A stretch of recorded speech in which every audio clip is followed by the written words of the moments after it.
Queens, so I never took hold of it. Like it almost seems like something that doesn't resonate with me. But you know what does?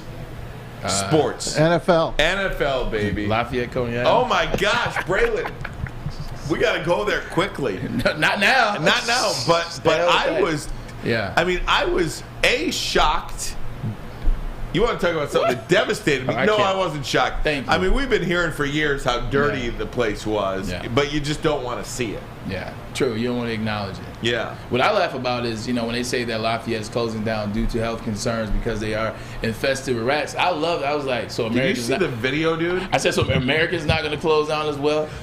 Go ahead. Full disclosure on that: the health department, to their credit, did a full sweep of American, and they got pristine rankings. They are totally fine. I always went to American because it always looked cleaner and more fresh, and Grace does a great job there. So there's no space in Lafayette. I'm an American guy. Lafayette's like this small. Kudos to the health department in the city of Detroit. Right, we knock on government services and all the time.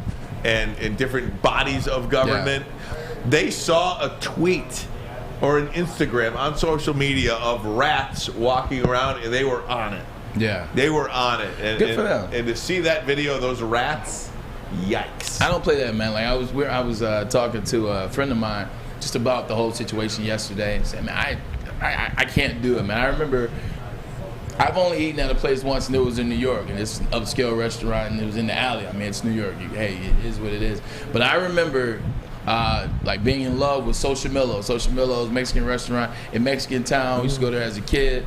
So I go back for, I want to say Cinco de Mayo 2011. Oh, yeah. I'm excited, man. I go back, my boys, a couple people I know, we're hanging out, we're partying. So we're going to Xochimilco's. We get a table, we sit down, and, I go to the bathroom, and I saw rats, and I saw roaches, and I was like, I came back upstairs. I whispered in my boy's ear.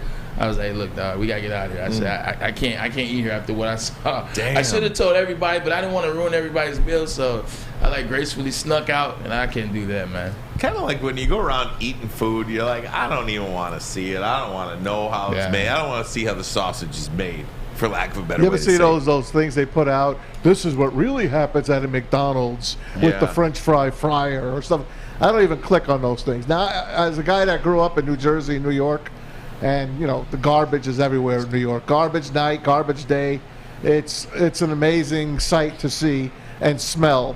And stuff like that don't bother me. But if I saw something walking by me at a table, that's another story. No doubt about it. Yeah, no, it's 100%, man. Like you're gonna eat certain things anyway, so not why click on those videos and do things like that. Don't even pay attention. But if you do, please never do that again. Guys, we wake up Eat today responsibly. And it is the kickoff of the NFL season. My goodness, it is finally here. You wait all year long for football season to begin, and here we go. The Buffalo Bills and the Los Angeles Rams tonight. The Super Bowl champs, the defending Super Bowl champions, and the team that many people believe will win this year's Super Bowl, the Buffalo Bills. Here's what the NFL tweeted out today. The journey begins. You see representatives from all 32 teams there up front and left. Number 97 for your Detroit Lions, Aiden Hutchinson. So Hutchinson gets a little love on the NFL graphic. He's in the front row. Front row. Just like Bob Uecker. Yeah, when Matt sent this over, I said the Lions should be inside the canyon. They shouldn't even be visible in that picture. They should be deep in that canyon. Pretty exciting stuff, though. Yeah. Hell yeah. I love it, man. I love it. Crickets, NFL. Let's talk Rats. about it. Let's get into it tonight. Who's going to win? Who do you think is winning? The Bills, the Rams? Who's winning? What do you think? Why are they going to win? Let's dive into the games. I just, the pomp and circumstance of tonight's game, in L.A., Matthew Stafford, it was revealed that Matthew Stafford had surgery in the offseason on that elbow. Remember we talked about that elbow a few weeks back is maybe not being right. And he's good to go, so we'll see. He says he feels better than ever. Better than last year, he said. I'm curious to see, and later on in the show today, we're going to do our playoff predictions for each conference, NFC, AFC, and I'm curious to see where the NFC shakes out with everybody, because I think this NFC is wide open. I think the AFC is wide open as well. It's just you feel like the same teams are high. Everybody's picking Buffalo. In terms of the game tonight, we say the NFC is wide open to a certain extent, but that Rams team is damn good. What that Rams team did in the offseason, the reason why certain teams had success against the Rams, now you look at the 49ers, they beat them with the run. They beat them up the middle. The only place they were kind of vulnerable was up the middle. Their linebacking core was not up to snuff. Their Mike linebackers, kind of like the Detroit Lions, we talk about what's an area that we can improve. Well, that's why I wanted to go get Reuben Foster. Wanted to get the linebacker core situated. The Rams, they go out and they get Bobby Wagner. Bobby Wagner in the last 4 years, 600 tackles in the last 4 years. Not necessarily the same Bobby Wagner from 5 years ago, but damn sure still top 5 linebacker in the NFL. He adds leadership. That's one thing that Aaron Donald doesn't want to be. Aaron Donald's not the guy trying to corral the guys and get them going. You only want Aaron Donald to speak when it's really necessary to speak. That's why you got a guy in Bobby Wagner who can lead the team. He's won a Super Bowl as well with the Seattle Seahawks. He's been to 2 Super Bowls. He's been in there in that arena. Now you get him to lead that defense, to be the quarterback over there, a guy that knows what he's doing. And you got that freaking D-line that they have. They don't have any flaws on their team. Running back, Cam Akers is finally back and he's healthy and he's ready to rock and roll. Look at the quarterback position. Matt Stafford got that elbow fixed in the offseason. Feels amazing. Last year, you saw a couple games where he struggled in there. Seattle Seahawks, 2 49er games, most notable. Now you get the elbow fixed. And let's face it, he hasn't had a big body guy to throw the ball to since Calvin Johnson. You got a big body guy now in Allen Robinson. He's going to be dynamic on the other end. We talked yesterday about him just being kind of maybe apples to apples and replacing Odell Beckham. No. He's a big body guy. He's younger than Odell, and so I think it's going to be a good replacement. This team is going to be special. I think they beat the Bills this game tonight. And you look at the Bills, they went out and tried to shore up their defense too. We look at what happened in the AFC semifinal game last year against the Kansas City Chiefs. And what happened there? Nobody could stop anybody. So you go out and get 2-time Super Bowl champ Von Miller. He chose Buffalo as the place where he wanted to be this year because he felt they had the best chance to win the Super Bowl. The question I want to ask you, and we'll get into some Lions talk as well, is does good defense still beat good offense in the NFL? Because we have seen these offenses and these quarterbacks just look so good. Everybody's got the good quarterback now. Everybody's got that shiny new wide receiver now. Everybody trying to sling it around all over the place. Where would you say offense versus defense is generically in the NFL? Because we learned our whole lives that a good defense will beat a good offense. Is that still the case? I want to ask you that next. But first, a message from Outkick. Outkick your coverage, folks. Listen to this. This is a brand new promo. The Woodward Sports Network is giving you a chance to sit front row for the Detroit and Washington football game. That is next Sunday. That's right. We're looking for, I don't like to use this word, we're looking for the ugliest guy and the hottest girl. And I'm the one talking here. So, fellas, if you know you've outkicked your coverage, here's your chance. Post a picture of you and your superior-looking partner on Twitter or Instagram with hashtag Woodward Front Row. Make sure you follow us and tag at Woodward Sports. Hurry, because we'll be selecting a winner next week on September the 16th. Outkick your coverage on Woodward Sports. Hi, my diamonds. It's Crystal with an X. You want to get hot and perfect like me? Here's my super easy routine. Drink at least a gallon of water before you wake up. Attach a weight to everything in your house. Hello? Sell your car and just sprint everywhere. Scream when you exhale. Don't follow Crystal with an X. Do your own thing at Planet Fitness with tons of equipment and free fitness training in our clean and spacious clubs. Join now for just $10 a month and cancel anytime. 3 NBA championships. Detroit fans were there. 11 Stanley Cups. Detroit fans were there. 4 World Series wins. Detroit fans were there. And that one Lions playoff win in 1991, yeah, Detroit fans were there. Woodward Sports, where the fans are. NFL season kicks off tonight. Rams hosting the Buffalo Bills. Braylon, I want to ask you too. Brent Maz will bring you into this conversation as well. Thank you. What about offense versus defense? I just see all of these teams, Denver going to get that quarterback, the Raiders going to get that wide receiver. The Chargers paying 2 wide receivers $20 million a year. It seems like everybody is trying to go heavy offense here. How about the Miami Dolphins going to get Tyreek Hill? The Lions' biggest offseason acquisitions were at the wide receiver position. Yeah. So many teams focusing on their offense. Is that because a good offense will beat a good defense in today's NFL, or is it still good defense is going to trump a good offense 9 times out of 10? Good defense is still going to trump an offense. I don't know if it's 9 times out of 10, but you got to be prepared. You have to be prepared on the other side of the ball. Like beforehand, back in the day, the concept was if you got a great defense, then you beat a great offense. It doesn't matter. But you didn't have to have necessarily a great offense to win. I mean, look at the Baltimore Ravens when they won the Super Bowl. They had one of the best defenses, arguably the best defense of all time, and they had an average offense. But nowadays, you got to have a little bit of both. But a good defense still wins. I mean, you look at what happened with the Chiefs and the Buccaneers 2 years ago in the Super Bowl. Best defense won that game. They beat up on the Kansas City defense. They won the Super Bowl. They beat up on other teams in the playoffs as well. I mean, look at the Super Bowl last year. You look at the Cincinnati Bengals. Tyler Boyd, T. Higgins, Uzama at tight end. You got Joe Mixon, Pro Bowl running back. You got Jamar Chase, the guy. You have the guy, Joe Cool at quarterback. Well, that defense beat up on them. That defense was the reason why they were able to win at the end of the game. They made plays in the red zone, and then they made plays on the last possession of the game for the Cincinnati Bengals. So a good defense can still win. We talk so much about the Bills having the best statistical defense last year, but then you go against the Chiefs and you struggle. You couldn't buy your way off the field. And that's exactly what I'm referring to. 100%. But you got to look at those. You got to look at those stats.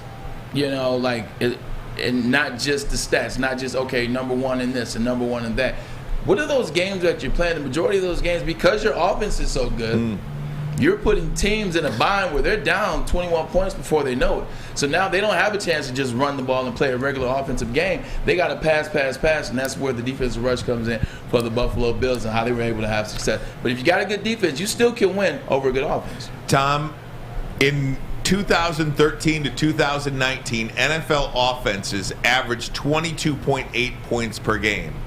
In 2021, it went to a record 24.8 points per game before coming back last year down to 23 points a game. So the defense did catch up a little bit a year ago. Except in the playoffs when it exploded. But tonight you got a Super Bowl champion at home as an underdog. That's a rarity. Usually the Super Bowl champ, this is their game. They're going to get their rings. It's national TV, first game of the year. Mike Tirico and Chris Collinsworth doing the game on NBC. And the Bills are the favorite in this game. That's a head scratcher, but maybe it's not. Last time that happened, it wasn't at home, but the Baltimore Ravens won the Super Bowl and had to travel out to Denver to play Peyton Manning and the Broncos, and they lost. Obviously, remember that game, 7 touchdowns with Peyton Manning. But just going back to the playoffs, it heightens in the playoffs. See, all that sexy stuff, it's cool and it's sexy in the regular season. In 18 weeks where you're throwing for 500 yards a game or you're 40 points and you're doing all that. I mean, look at the Dallas Cowboys. The Dallas Cowboys put all those points on the board. They had the number 1 offense in the NFL in the regular season last year with Dak Prescott. But once they got to the playoffs, when they played against that defense and what was the San Francisco 49ers, what happened? They fell apart. So when it gets to the playoffs, it still matters on who has the defense. The regular season, maybe not so much, and that's fun. But the playoffs, getting to the big dance, you still got to have that defense to win games. And we'll talk to Scotty G coming up in hour number 2 of the program today. We'll get his thoughts on Rams and Buffalo. They are absolutely begging you to take the Rams tonight, giving them the points at home. Sean McVay unbeaten in openers in his career as never head been coach. below 500. Never. I mean, my goodness, they are begging you to take the Rams. You know what that means? The Bills are going to Vegas knows. Vegas knows. Oh, God. That's how I go about picking games now. What are they trying to get you to do? The Lions are a 4-point underdog at home on Sunday against the Philadelphia Eagles. Dan Campbell, boy, is he excited to get going in the season opener, my friends. Here he is talking about that. I'm just most excited now that now we're in the arena. You know, there's no more standing outside waiting for the gates to open, man. We're going in, and so now there's nowhere to run, there's nowhere to hide. It's just us, and the heat's on, and if you don't love that, then you don't belong up here. Braylon, take me back to when you were a player after training camp. Again, you know, you work out all off season, you go through training camp, and now the game is just, you know, it's the week of the game, couple days before the game. It separates the men from the boys a little bit, does it not? It does. Now you're excited, especially once I got into a couple years later into my career, where coaches understood. Like when I was in Cleveland, still was 05, 06, 07, 08. You know, coaches were still, you know, they were hard asses. You know, Romeo Cornell, Eric Mangini in 2009, they still had very, very tough camps to where it takes a couple games to really get your legs back. Rex Ryan and Pete Carroll were really, really good at that. They're really good at resting guys, giving them enough rest so that on game day you can be explosive to start the season, not have to wait to game 4. But this is it, man. You go all through training camp, you're fighting against the same guys, you see the same players, you're seeing the same players, you're going against the same defense, the same things. You're ready to get into the season. Man, you're ready to let it go, man. You're ready to get out there, talk some stuff, you're ready to see guys, you're ready to get into the season, especially one that has this much promise, especially one that has this much smack talk. Like I was watching Jalen Ramsey at the podium talking about going against the Bills tonight, and everybody's talking about how good the Bills are, and this Bills player is this Bills player is that. Josh Allen is an MVP and front runner. They should win the Super Bowl. Jalen Ramsey said, "Look, I'm not gonna say they're all that good, man. They're all right, but I'm not gonna say they're all that good because we're that good." So I love it. The smack talk is back, and I promise you this: you're gonna see some fights between Stephon Diggs and Jalen Ramsey. Both of those guys fiery players. Both of those guys top 5 at what they do. You can even say top 3, top 1 for one. Fiery personality. Don't be surprised if one of those guys gets a flag and maybe gets kicked out. And watch out for Gabriel Davis. This guy, 4 touchdowns last year in the playoff game against the Chiefs. This guy, Stephon Diggs, is going to get double covered. Gabriel Davis is dangerous, man, and just watch out for this Bills team. This Bills team is for real. Last night on my way to bed, I got stuck on a 30 for 30 that I've seen 10 times already. What was it? The four falls of the Buffalo Bills. Their 4 losses, and how that team lost, but how they never really gave up. And they go to Don Beebe, knocking the ball out of Leon Lett's hand. And, you see Thurman Thomas and Bruce Smith and Marv Levy and, Frank Reich. And I felt so bad for those guys when they were going into that 4th Super Bowl against Dallas. And they actually had a lead going into halftime, and they didn't score anymore in the second half. Dallas rolled them in the second half. And 0-4, to have that moniker, this Bills team is trying to beat that history. They want to win a Super Bowl and get that monkey off their back finally.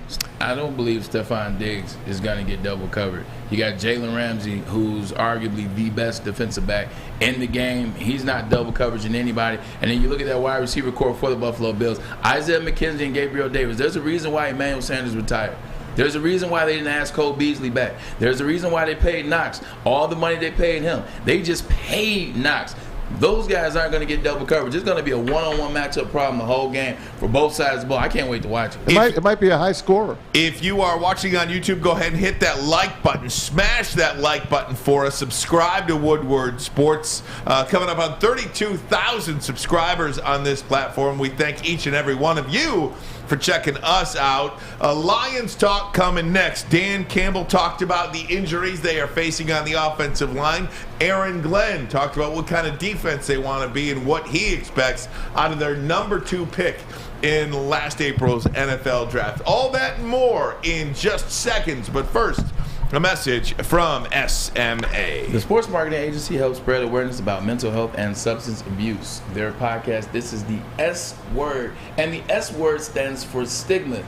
There's a stigma on mental health. There's a stigma on addiction. We're here to destigmatize those stigmas on those things. Sean Jordan does an amazing job with NFL Alumni Association in Detroit in terms of having the conversation, opening the doors, giving you the information that you or someone you know might need. Go to thesportsma.com if you have any questions or concerns.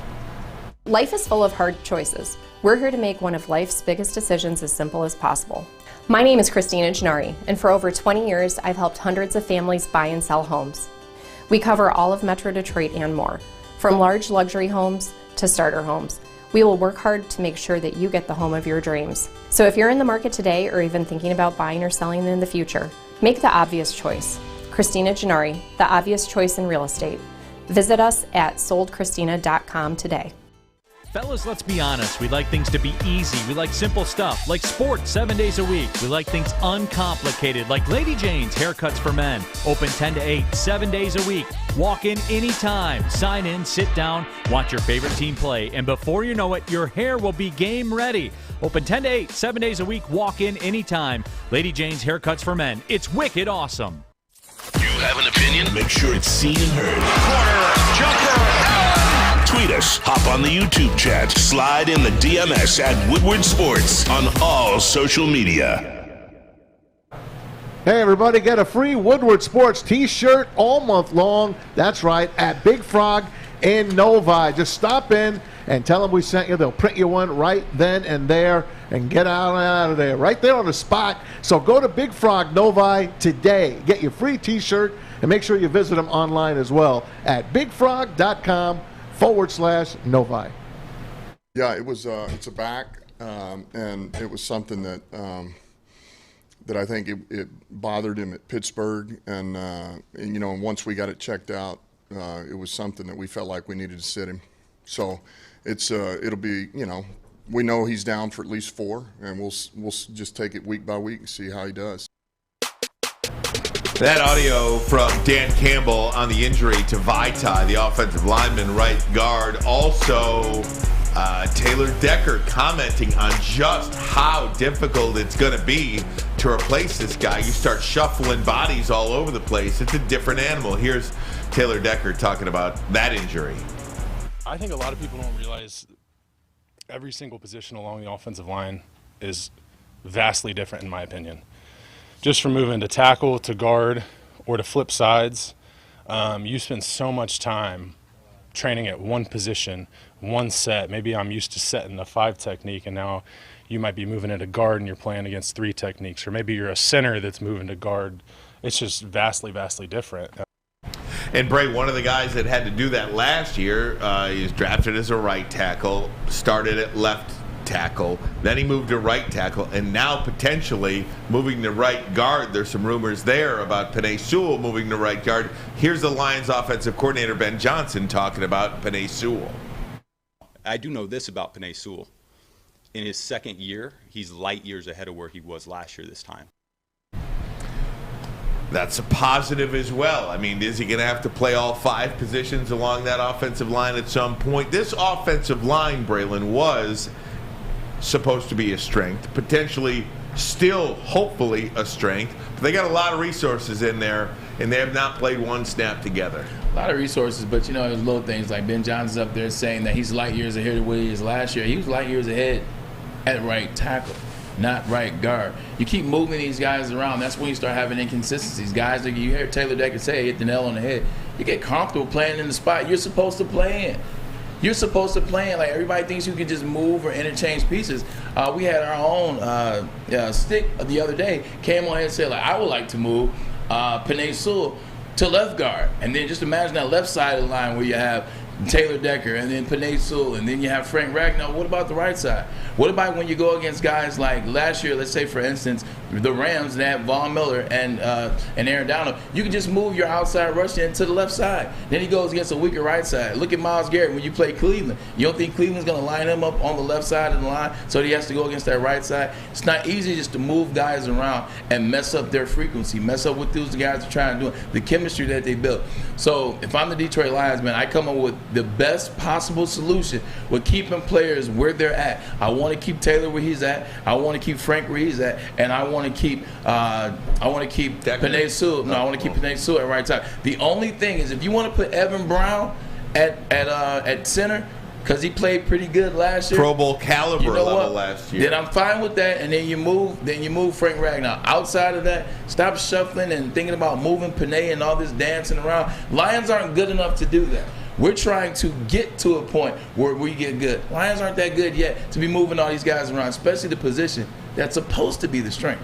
The downside today, no Frank Ragnow at practice and no Tommy Kramer at practice. So that offensive line at the wrong time getting banged up, and that sucks. So Braylon's Philadelphia Eagles pick is looking a little bit better to me. And we still really don't know what's going on with Ragnow. He did pop up on the injury list yesterday as a limited participant in practice. You're telling me that he did not practice today? No. 0? That's not good. You're going in the other direction now.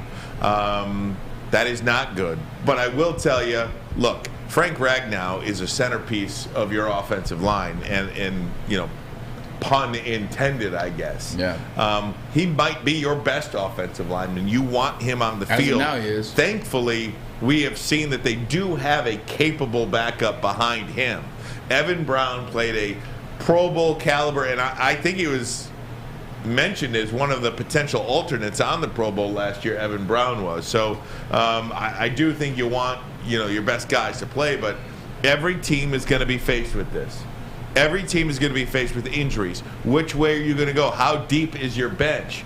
But again, it's a situation where you put all these resources into these guys, and they have not played. These 5 starters have not played one offensive snap together ever. I hear the conversation that everybody is going to be faced with this. Everybody coming out of training camp, going to the season, nobody is 100% where they were to start OTAs or where they were to start training camp. They're not that spot. Now, I understand it, but also everybody wasn't 3-13-1. See, it means a lot more when you get these injuries, when you get this shuffling around, when you get these replacements, and you're diving deep into the free agents that are still available or some trades that you can make. It looks a lot different when you're a team that is trying to get to a level where you're respected, trying to get to the level where you're fighting for the playoffs. And that's what the Lions do. They're trying to fight for that semblance of, can we get to the playoffs? Can we be a team to put ourselves in position next year to where we know we're going to the playoffs? Little things like this, it takes you a step back and it keeps you where you are. There's no question about it, and I think that is a great point. Yeah. Not a good point, a great point, because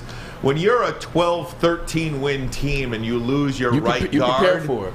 You're good. Yeah. Because chances are everybody around you on that team has an opportunity to bail you out of an injury here and there. I mean, just look at Tampa Bay last year. They lost Tristan Wirfs, who's one of the best linemen in the NFL last year, and they still got to the NFC semifinals. See, some teams are built, they're prepared for it. Some teams aren't ready for that just yet, Ryan. No doubt about it. And when you're a 3-win team, chances are your roster as a whole cannot plug holes filled by injuries. Yeah. It's just the way the roster makeup. Yeah, 100%. I mean, it's also just a way of being 3-13-1. Like, you're trying to use everything you can. All the focus that you have is on your starters. Like, you're focusing on DJ Chark. You're focusing on Jameson Williams when he gets healthy. You're focusing on DeAndre Swift and Jared Goff and Aiden Hutchinson and Tracy Walker. You don't have time to be worrying about the secondary players, and not talking about the secondary, but talking about your backup players right now. Your job is the starters. That's all that counts and all that matters. One of the guys they let go, and you remember him on Hard Knocks, is Dan Skipper. And Skipper, remember, he asked. Didn't they bring him back to the? I'm not sure. I thought they brought him back to the practice squad. So I guess that's good then. Yeah. If they have him on the practice squad, that's another guy that they could bring up that they trust. Obviously, he's not a number 1, 2, or 3 guy, but he's a filling guy. We'll see, man. But this seems to happen to the Lions a lot, doesn't it? It's the teams like the Lions that just can't get over the hump when it comes to getting a break. That's a bad break. Well, I'm not going to write them off. No, I'm not telling you to write them off. Like, I'm not writing them off. I mean, I think this is one of those things. I would rather them not have injuries, but as long as they got that guy at quarterback who wears number 16, and I'm telling you, I think he is in for one hell of a season, Jared Goff. Look out. I'm telling Jared Goff is going to have a great season. He's confident, I'm confident, but especially him. Take a listen. I've got full control of what we're doing on offense and full ownership, and they've given me the reins, and I've ran with it as best I can. I feel confident and feel confident in the guys around me too. It's been really fun.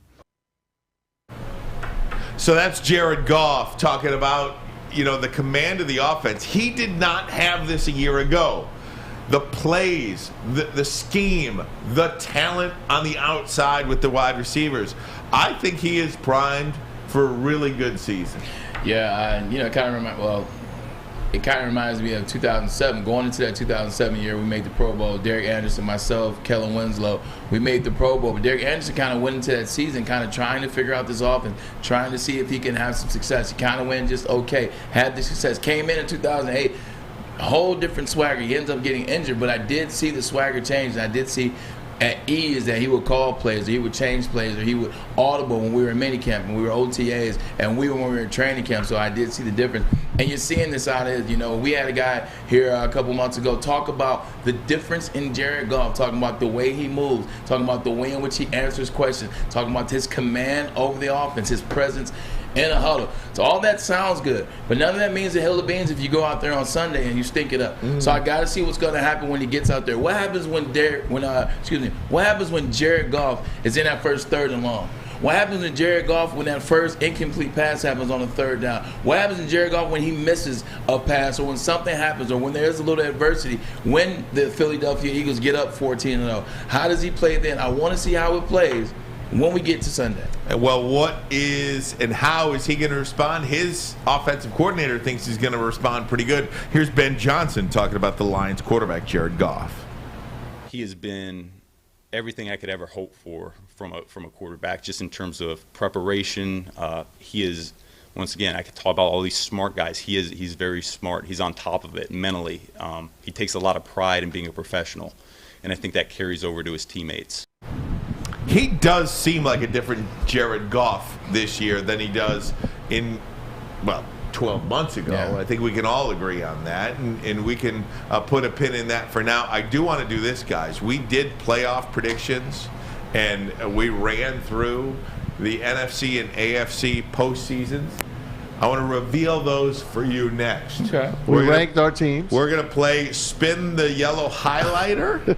Okay, Spin the Yellow Highlighter. Whoever goes first, that's who's going to go first. I like that. All right, good. We'll have it for you next, coming up. But first, a message from the Folding Warehouse. That's right, Ryan. In Hamtramck, Chris Hutt, the inventor of this game, football and bowling. What a fun place this is, too. You got to get down there and check it out. 2 ways to play: $12 unlimited open play, or a private lane reservation for 2 hours for $120. You can put 10 or 12 people on a lane. Bring your own food in or have it delivered. Any drink you want, multiple full bars there, plus over 100 beers they offer you, and the $2 mystery beer machine. Get your full on. Do it quickly. Go right now to foldingwarehouse.com. It's a great day to get some Centron in your life. Okay. There it is. Centron, here we go. Gotta grab the cranberry. Oh wait, it's 2 for $4. Gotta double up with the classic as well. Centron World, baby. Centron, available at select Kroger's, and if you wanna know how, go to @CentronWorld.com. You get dope like me. You know what? Why wait?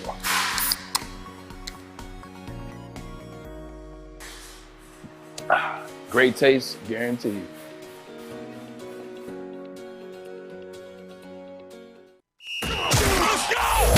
You're an ugly guy, and that's okay, because you've outkicked your coverage with your significant other. Well, that's good news for you. Their hotness and your notness could get you front row tickets. The Woodward Sports Network is giving you a chance to sit front row for the Detroit versus Washington football game. That's right. We're looking for the ugliest guy and the hottest girl. So fellas, come on. If you know you've outkicked your coverage, here's your chance. Post a pic of you and your superior-looking partner on Twitter or Instagram with #WoodwardFrontRow. Follow us and tag @WoodwardSports. Hurry, because we'll be selecting a winner September 16th. We can't wait to see you. Well, her. From the network that always outkicks the competition. Woodward Sports.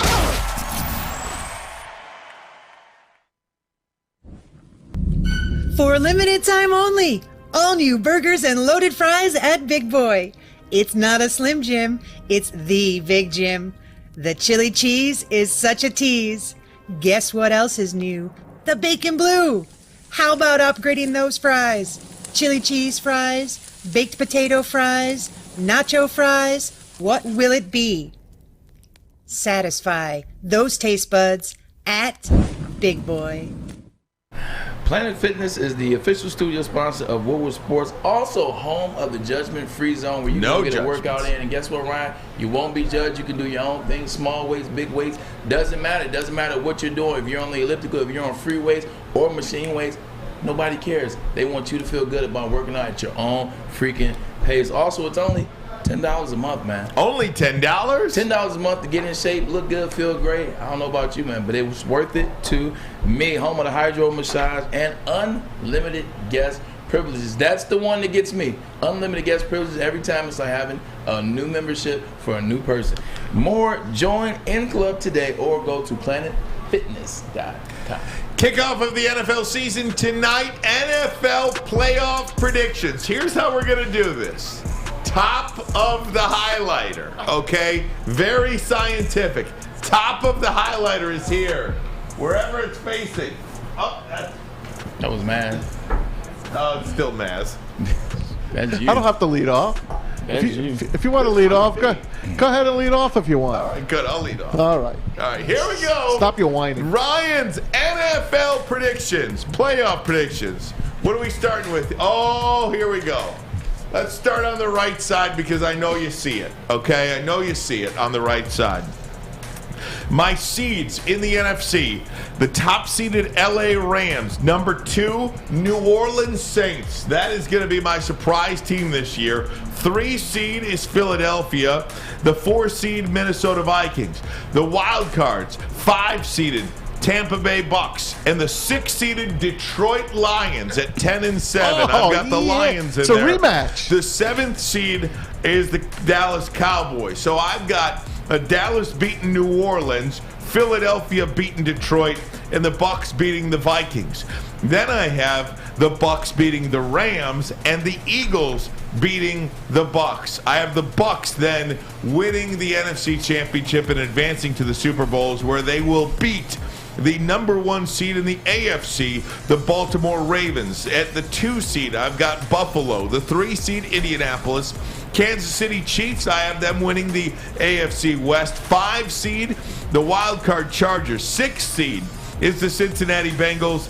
And the 7th seed is the Miami Dolphins. So that is a team that I have in there as well. Buffalo beating Miami, Buffalo beating Cincinnati to get to the AFC Championship. Then I have the Chargers beating the Chiefs, the Baltimore Ravens beating the Chargers, and then you see that AFC Championship game. Because the Ravens have the bye. The 1 has the bye. Yeah, 1 versus 2 to get there. Either way, I've got Baltimore and Buffalo in the AFC Championship game, with Baltimore winning that one, and the Bucks, despite Tom Brady and Giselle, that we'll talk about in a little bit of marital trouble. It almost feels like a Rocky versus Adrian situation, where Adrian didn't want Rocky to fight again. Win. Just win. Will she come back and say win? We don't know. How I don't cool want to is make light that? of How cool somebody's is that? marriage, but either way, I've got the Buffalo Bills not winning the Super Bowl this year, everybody's favorite. I've got Baltimore in the Super Bowl. Lamar Jackson about to get paid. I think he'll become the highest paid quarterback in the NFL to start next season based on this run. And Tom Brady winning the Super Bowl in his final season in the NFL, going out and saying sayonara. Yeah, I don't have any problem with that. And you said how cool it was. Actually, it wasn't cool. It's not very cool for your wife to tell you you can't beat a man and then not there when the fight first started. I'm not a fan of that. But also, you say Saints are a sleeper team. Like, Saints are a damn good defense, and also we know the offense. We know Michael Thomas is back. Alvin Kamara is primed and ready to go. He won't be suspended as like some people thought he would. And then you pick up Chris Olave in the draft. Jameis Winston's back. Saints, damn good team. I like it. You got the storyline. You got the guy that was supposed to retire versus the guy that they refused to pay in Baltimore. I like it. I don't see anything. I don't necessarily have it this way, but I don't dislike it with the exception of one thing. You know what that is. I've got look, Detroit Lions in there. I understand, and I think who I don't have in there. I was just going to say, where are the Packers and the 49ers? Well, I told you, I don't believe in Green Bay this year. I've been telling you all along that they're a 7-win football team, to me, right? And I think the 49ers are going to struggle with Trey Lance. I don't know if he's ready or not. That's why they kept Jimmy G. We'll see. Will they dig themselves a hole too far enough for Jimmy G to help bail the 49ers out? You don't have Russell Wilson in the playoffs either. I do not have the Denver Broncos in the playoffs either. And that's, I'm glad you brought that up, because I think the teams not in the playoffs are every bit as a talking point as the teams that are in the playoffs. You got the Raiders out, too. I also don't have the Raiders in. I think Derek Carr is the worst quarterback in that division. So I don't think the Raiders are going to make the postseason this year. Once I saw Ryan had the Lions in the playoffs, I came in. You folded. I just came in and said, you know what, I'm going to just let him rock. I'm not going to argue. I'm not going to be argumentative or debative. I'm going to let him have what he believes is his playoffs. Once I saw the Lions, I tuned out. Well, you got two teams in the in the NFC East, two teams in the NFC North, two teams in the NFC Central, South. 2 teams in the NFC South, and then the AFC West or NFC West champions, the LA Rams. No Cardinals either. No. Okay. No. So you got the Cardinals, the Niners, and the Packers out. 3 teams that went deep last year. Yep. Out. There's only so much I can say. So. That's okay. Hey, it's my opinion. I think. By the way, that's why I didn't say anything. Yeah. Fletch did a great job on the great job, on that, Fletch. What do you call that thing? The graphic. Yeah, the old graphic. Very good. Oh, all right. Who? Okay, wait. Braylon and Maz. All right. Oh gosh. Braylon can go. Braylon's gonna go. It was on Maz. It was on you though, Maz. It was. I'll go. You want me to go? Yeah, you go. Why even do the marker flip if we're Yeah, not right. gonna Why listen even to do it? the marker flip if we're not going to look Exactly. at it? Come on. Braylon, would you like to go? No. Come on. Go. I got a What are couple you of minutes talking here, about? Maz. Okay, buddy. It's my turn. Your turn. Here we go. Let's start in the NFC because that's my favorite conference. The number 1 seed will be the Green Bay Packers. So they get a bye in week number 1.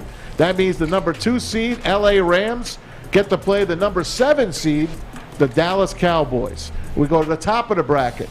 The number 5 seed, Philadelphia Eagles, they're going to play the number 4 seed, San Francisco 49ers. And the Vikings at number 6 play number 3, the Buccaneers. We go to the quarterfinals now because the LA Rams knocking off the Cowboys, but that's going to be a good game. Cowboys are going to give them everything they want in that game, but LA will win.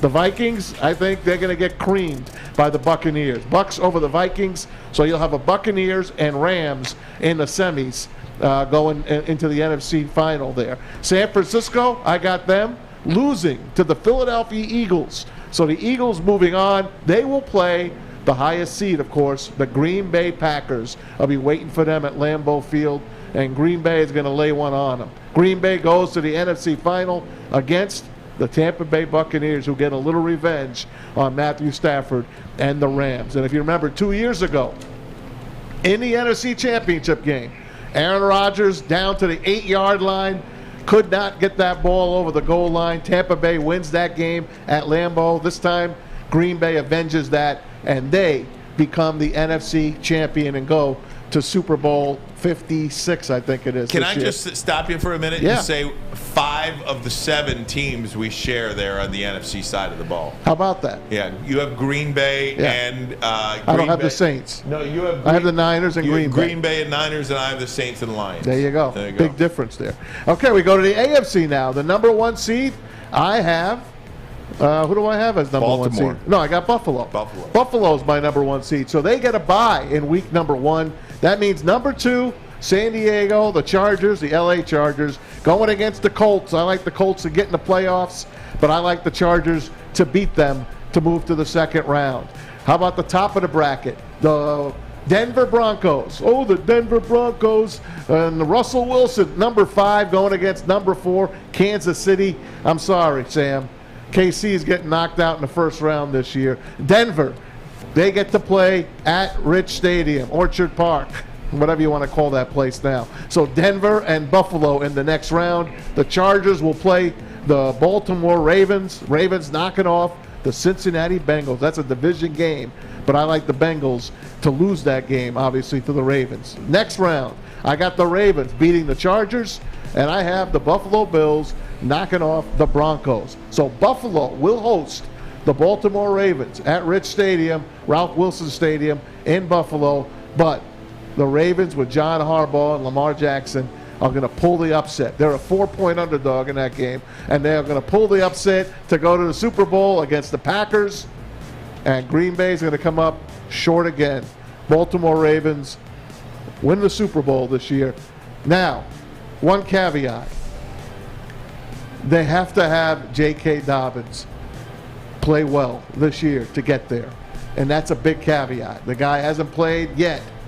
They need a running game, and that's the one fault that this team has, is the running game. You can't really count Lamar Jackson as your number one running back. He's your quarterback. But I love this Ravens. I just love what they do. Every year they compete. Last year, the most injured team in football by far. They compete. They did finish barely under 500 last year. They were in every game, every single game.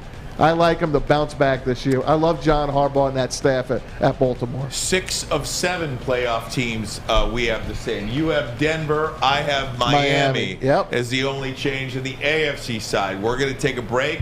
I'm going to get Braylon's. We'll do that next. But first, a message from Les Stanford Chevrolet Cadillac. It is no secret that new cars are hard to come by, but they are available at Les Stanford. Got to make a plan, though. Allocation coming in for lease or purchase of new vehicles.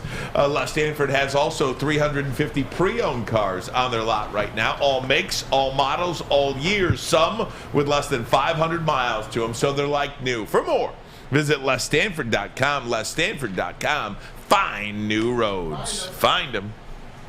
At work and at home, we're there with smarter security solutions. Featuring complete automation with customized alerts and more. For over 90 years, we've been the company that's been counted on to protect what matters most, all with personalized service and care. Right now, for a limited time, receive a free video device plus free installation with a new home system. Guardian Alarm. We protect Michigan.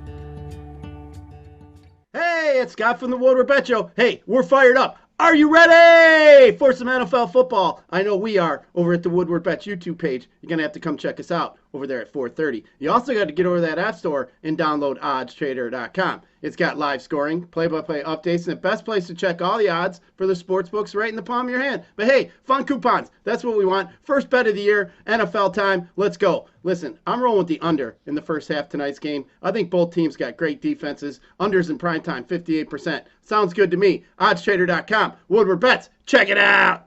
Get a shot up. This is for the win. All of Detroit's sports teams live on Woodward. All of Detroit's sports coverage lives on Woodward Sports. Driving the best in Detroit sports coverage. At Alta, uptime matters. Alta Equipment's got everything you need to get the job done. Have a big project coming up? Alta Rental has you covered. Call them today at 844-GO-TO-ALTA. That's 844-GO-TO-ALTA.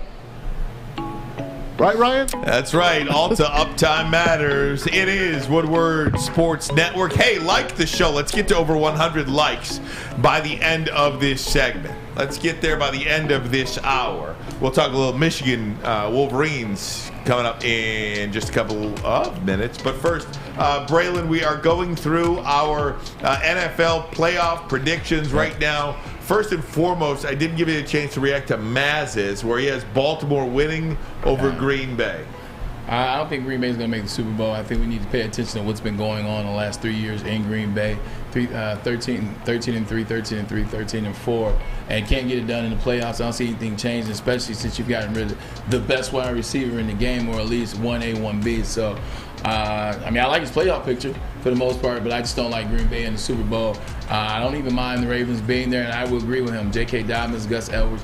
It's going to fall on them to be able to run the ball, and not so much with Lamar Jackson, but with actual running back. So I do like that. Also, they really need a back, man. So they also need a wide receiver. Yeah. And they also got to get a proven wide receiver. You got a guy there, Rashad Bateman, is going to see, can he play? Like, is he a guy that's going to get off? So want to see what they do. We know they have Mark Andrews. That's his guy. Yeah. There's only so much you can do with just the tight end. So it's a lot of ifs in there, just like everybody else. But I don't have a problem with just Green Bay. I think they've shown their hand, and this year's kind of as you stated, I don't know, it's not a full rebuild, but they're going to take a step down, so, yeah. All right, now the people really want to see what you have here, Braylon. It is the playoff predictions as predicted by Braylon Edwards. Mine is a little Ryan Ermanni-ish in terms of taking a stab in the dark. For my NFC, I got Tampa being the 1 seed by the 1 seed Tampa. Tampa's going to be the 1 seed, followed by the Rams, followed by the Eagles will be the 3, Vikings. And then 49ers, you kind of see how it plays out. I guess I don't have to do it that way. I can just go to what it is. You got the first round. I got San Francisco and the Vikings. I got the Vikings knocking off San Fran in the first round. I told you I believe in this team. I believe in Kevin O'Connell as a quarterback and what he's going to do with that offense and even the defensive side. I got the Eagles knocking off number 6, Green Bay. Nothing to say there. Just a better team. And I believe in Jalen Hurts, unlike most. Round 2. The end of round 1, I got the Rams beating Kyler Murray and the Cardinals. Round 2 again. 100%. Remember last year they creamed them. Here's where the upsets start, man. I got the Eagles knocking off the Rams. I got the Eagles and Jalen Hurts knocking off the number 2 seed Rams in the second round. I have Tampa beating the Vikings, and then I have Tampa Bay Tom beating the Eagles to get to the Super Bowl. On the AFC side of things, I have the Broncos beating the Colts. I have the Bengals losing to their conference rival in the Baltimore Ravens, and then I have the Chargers beating the Miami Dolphins. Notice I did not have the Kansas City Chiefs. I do not have the Chiefs in there. I didn't have the Titans in there. I only have the Colts. Something about the Chiefs, and I want to throw this out there. I've seen Aaron Rodgers without Devontae Adams. I've seen Aaron Rodgers reload at the wide receiver position. And haven't seen it out of Patrick Mahomes. See, Tyreek Hill is not just a receiver. Tyreek Hill is a big play waiting to happen. Just look at the field. Just look at the playoffs last year. If Tyreek Hill's not on that team, they don't beat the Buffalo Bills. They don't get to the AFC Championship. Tyreek caught that pass over the middle. It was nothing great. It wasn't a deep pass. It was a play that he made, caught an underneath route, and took it the distance. We haven't seen Andy Reid win a Super Bowl without Tyreek Hill. We haven't seen Patrick Mahomes play in the Super Bowl without Tyreek Hill. Tyreek loss is the biggest loss by any team this year. He's a special player. He's not just a wide receiver. You can just put the ball in his hand. He makes plays happen. That's going to hurt. Round 2, Broncos. Here's the shocker. I got the Broncos taking out the Buffalo Bills. Russell Wilson is a leader. He is a MVP candidate a couple years ago, a couple times over. He's a proven winner at the highest level. There's something about having that championship pedigree that the Buffalo Bills do not possess yet. And also, it is the Buffalo Bills. It is Broncos over Von Miller. I'm telling you, book it. Broncos over the Bills. Then I got the Chargers and Justin Herbert over the Ravens.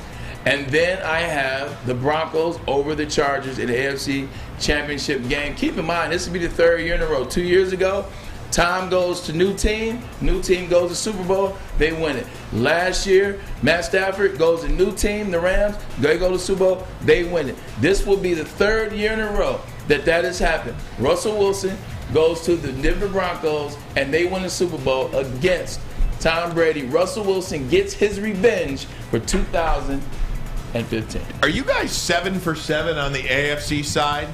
No, I think he has the Dolphins. He's got KC and I got the Dolphins. Yes. Okay, so we each have 6 of 7 teams together on the AFC side. That's pretty easy. It kind of looks like at least you know the good teams on the AFC side. I think on the NFC, and you can take mine out of it if you want, my Lions and Saints. Feel free. I have a problem with the Saints. But even so, I think that NFC is so wide open. You could make a case for 3 teams in the West to make the playoffs. You could make a case for 3 teams in the East to make the playoffs. I'll add the Washington Commanders in there. You could make a case for 2. I'm just take my line homer out. 2 teams in the NFC North, and then again.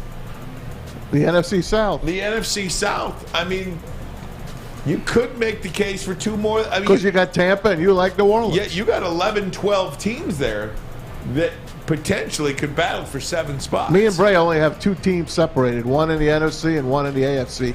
AFC is the Dolphins versus the Chiefs, and over there he's got the Cardinals. I had the Cowboys. That was it. Yeah, and it was tough. It was tough not to put the Cowboys on there. You look at their division, their conference schedule. Talk about it. The NFC East has the easiest schedule of any NFC team. So it was hard not to put them in there. I just think this is a fall year for the Dallas Cowboys. And I think you look at Kyler Murray. Kyler Murray got the bag. He got paid. You look at the wide receivers. I know DeAndre Hopkins is out, but you still have A.J. Green. You still have Rondale Moore. You still have wide receivers that can last you through the season and running back. And on the defensive side, you still got studs and weapons as well. I want to analyze this a little bit more because there's so much to get into here. We'll do that next, but first a message from Lady Jane's Haircuts for Men. Come to Lady Jane's for an award-winning haircut experience, and it's your last month to register to win the car of your dreams from Les Stanford Chevrolet Cadillac. Lady Jane's Haircuts for Men, open 7 days a week. Walk in anytime. No appointment necessary. It's wicked awesome. Wicked awesome.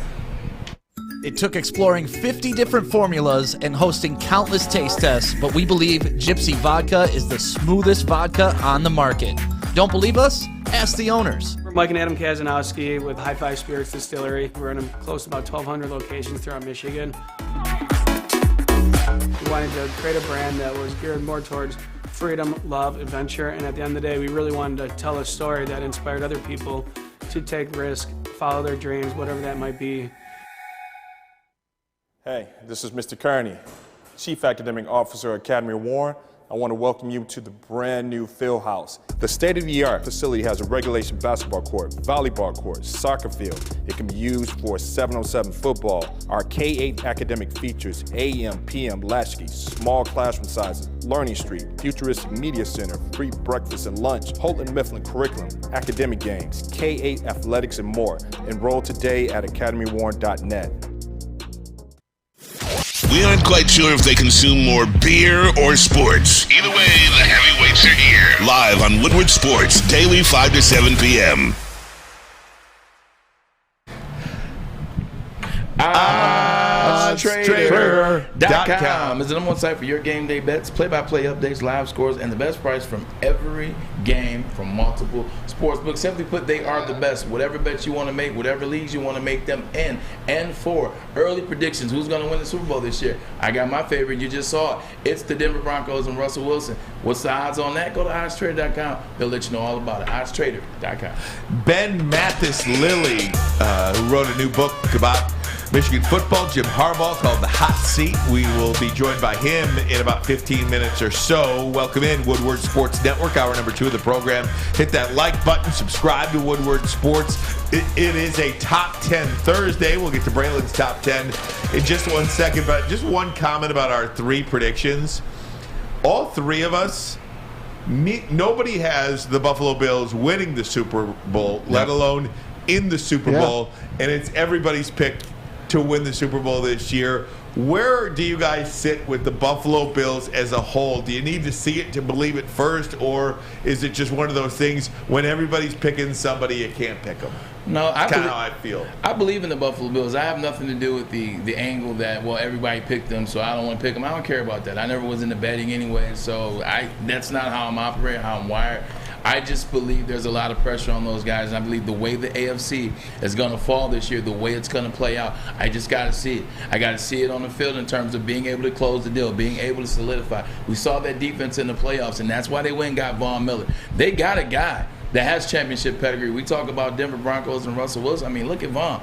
Von goes to the Rams last year. You hear Aaron Donald say that, look, man, without for Von Miller being able to show me little things, give me a little mindset, a little mental, he was able to take his game to the next level. When you're talking about a guy that's already considered potentially the greatest defensive player of all time, not named Lawrence Taylor. So I believe in this Buffalo Bills team. I believe in the Broncos and how that thing is going to play out a little bit more than the Bills. I like them a lot. I'm not picking them because everybody else is. I just like how it's going to play out this year. I came this close to making them the champion instead of the Ravens. And if I had to do it again, as I talked myself through my playoff and go back to that running game of Baltimore, and now Braylon tells me, well, the receivers aren't that great either.